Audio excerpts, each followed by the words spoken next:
Assalamu alaikum wa rahmatullahi wa barakatuhu. Loss is not just the disappearance of something you loved. Loss is the shaking of your inner world. Loss is the sudden interruption of a plan you built in silence. Loss is the collapse of an expectation you nurtured for months, sometimes years. When Allah closes a door, your heart reacts first, your mind reacts second, and your faith reacts last. Why?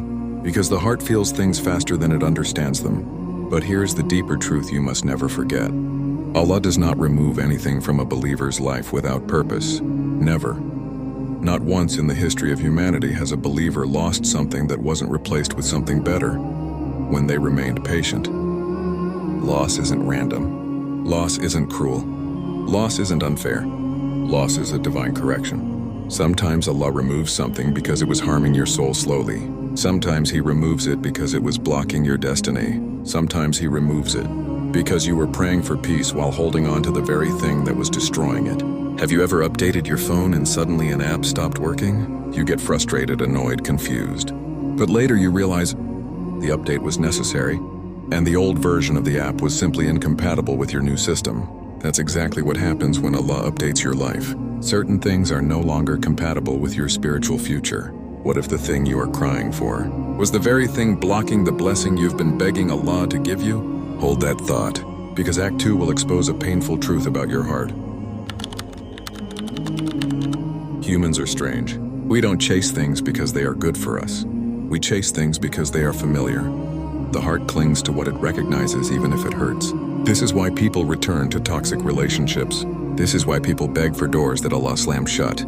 This is why people chase opportunities that drain their soul. But the heart wasn't designed to chase what Allah has removed. The heart was designed to surrender to His decree. Yet the nafs whispers, just try one more time. Maybe it will work. Maybe this time it will be different. But here is the spiritual danger. Every step you take towards what Allah removed is a step away from the protection of His plan. And Allah's plan is a shield. When you step outside that shield, even the smallest disappointment can break you. In this act, we dig deeper into 1. The psychology of attachment. We don't fall in love with people or things. We fall in love with the emotions they give us. And when those emotions disappear, we chase the memory, not the reality. 2. The illusion of control. We think chasing the past will fix the future, but the future only opens when you let the past close completely. 3. Shaitan's whisper. Shaitan never tells you to chase Allah. He tells you to chase what is running away from you. Because nothing exhausts the heart more than running after what is not written for you. Imagine running after your own shadow. The harder you run, the farther it goes. That's what chasing what Allah removed looks like. Now prepare yourself, because Act 3 flips the entire emotional landscape. When Allah takes something away, there are 3 possibilities. 1. Is protecting you from what you can't see. 2. He is preparing you for what you can't imagine. 3. He is positioning you for what you prayed for. Redirection is subtle. It feels uncomfortable. It feels uncertain. It feels like silence. But silence from Allah is not absence. Silence is often a form of guidance. In this act, we explore the deeper layers. 1. The hidden mercy behind closed doors. Sometimes Allah blocks a path because that path leads to heartbreak. You cry for the door. You blame destiny.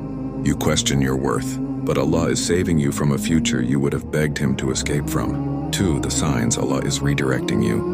Your plans fall apart with no explanation. You lose interest in what once excited you. New opportunities appear when old ones collapse. You feel a pull in one direction even if it scares you. Doors open in ways you didn't plan for. 3. Painful detours lead to beautiful destinations. Allah never delays without purpose. He never detours without direction. He never replaces without elevation. Now here's a pattern interrupt to reset your mind.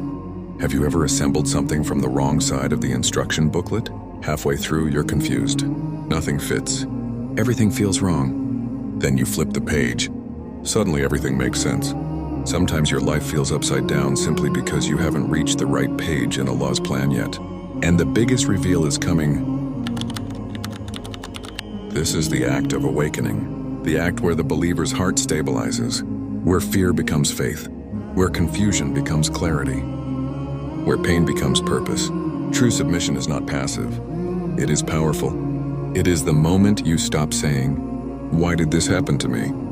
And start saying, Allah chose this for me, so it must be good. Here are the deeper layers of this act. 1. The strength of letting go. Letting go is not weakness. It is the highest form of spiritual maturity. It means you trust Allah more than your desires. 2. Aligning with Allah's decree. When you align with Qadr, your heart stops fighting reality. You stop forcing things. You stop begging for what left. You stop imagining futures that were never meant to be. 3. The peace of submission. Real peace doesn't come from getting what you want. It comes from believing that Allah's choice is always better than yours.